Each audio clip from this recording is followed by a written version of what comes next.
আমার বড় ভাই ছিলেন হিন্দুদের মন্দিরের সেক্রেটারি, সাধারণ সম্পাদক ছিলেন আমার বড় ভাই। 11 বছর বোঝানোর পরে ভাইয়ের জন্য দোয়া করেছি, আল্লাহ দোয়া কবুল করেছেন। হুজুর পাক সাল্লাল্লাহু আলাইহি সাল্লামকে স্বপ্নে দেখে নবীর হাতে হাত রেখে আমার ভাই রাত্রিবেলায় কালামা পড়েছে। পরের দিন সকালবেলা আমার হাতে হাত রেখে আমার ভাই মন্দিরের সেক্রেটারি কণা বাবু কালামা পড়ে মুসলমান হয়ে গিয়েছে। জোরে বলেন না সুবহানাল্লাহ। আমার মুসলমান ওনার পরিবার সপরিবারে হয়েছে। আমার আরেক বড় ভাই, উনি ছিলেন মন্দিরের সভাপতি। হিন্দুরা তো আমার বিরুদ্ধে এমনি খেপানা। আমার এলাকার মন্দিরের যে হিন্দুদের সভাপতি, ওনার নাম কানন বাবু, উনি আমার মেজু ভাই, বয়স 46 বছর।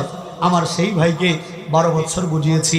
12 বছর বোঝানোর পরে আমি যখন আমার বাড়ির পাশে ভাইয়ের ঘরের পাশে গিয়া জিকির করি, আল্লাহু আকবার কালেমার আওয়াজে, আমার ভাই ঘরে থাকতে পারে নাই।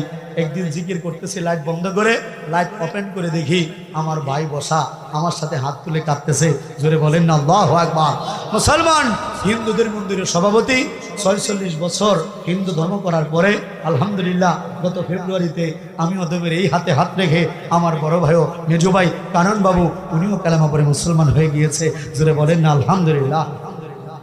মুসলমান গোটা বাংলাদেশের হিন্দুদেরকে চ্যালেঞ্জ করে আমি এই জন্য বলান, কারণ আল্লাহ আমাকে কিছুদিন আগে একটা সফলতার মুখ দেখিয়েছেন। হিন্দুদের বাংলাদেশের টপ লেভেলের একজন গুরু, উনি হলেন আমার মা। বলতে পারেন ওনার নাম খুশিরানী গোসাই। আমার মা এমন পাওয়ারফুল একজন হিন্দুদের গুরু, ওনাকে বলা হয় বৈষ্ণব সন্ন্যাসী। উনি ছিলেন নিরামিষ বুঝি। দীর্ঘ 80 বছর যাবৎ উনি নিরামিষ ভক্ষণ করেছেন। ওনার পা ধুয়ে হিন্দুরা পানি খায়। চিন্তা করেন কেমন ওনাকে মানে। ওনার পায়ের মধ্যে সেজদাও দেয় নাউজুবিল্লাহ। আমার সেই মা যার অসংখ্য ভক্ত মুরিদ আছে। আমার মায়ের সাথে আমি 12 বছর ডিবেট করেছি, ইসলাম নিয়ে হিন্দুইজম নিয়ে। কত বছর? 12 বছর আমি ডিবেট করেছি। আমার মা বৈষ্ণব, হিন্দুদের মূল গুরু, সেন্টারের গুরু একজন। বাজান আলহামদুলিল্লাহ গত 3 মাস আগে আমার মা ইসলামের কাছে সারেন্ডার করেছে, স্বীকার করেছে, বাবা আমাদের হিন্দু ধর্মে কিছুই নাই, তোমার ইসলামই সত্য। গত 3 মাস আগে আমার বৃদ্ধা মা, 12 বছর যাবৎ যে মায়ের জন্য আমি কেঁদেছি, আমার চোখের পানি আল্লাহ কবুল করেছেন। আমার মা আমার এই হাতে হাত রেখে গত 3 মাস আগে কালেমা পড়ে মুসলমান হয়ে গিয়েছে। জোরে বলেন না আলহামদুলিল্লাহ। সুতরাং মুসলমান, গোটা পৃথিবীর ভারত বাংলার সমস্ত হিন্দুদেরকে আমি এই কথা চ্যালেঞ্জ করে বলতে পারি, এতদিন পর্যন্ত তো কথা বলতে গেলে আমাদের নামে মিথ্যা মামলা দিত।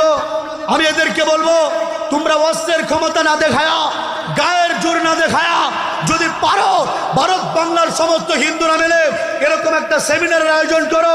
তোমরা 100 কোটি হিন্দু এক পাশে বসবে, আমি আশিক বিল্লাহ নোমানী উলামায়ে কেরাম মুসলমানদের দোয়া নিয়া আমি ওই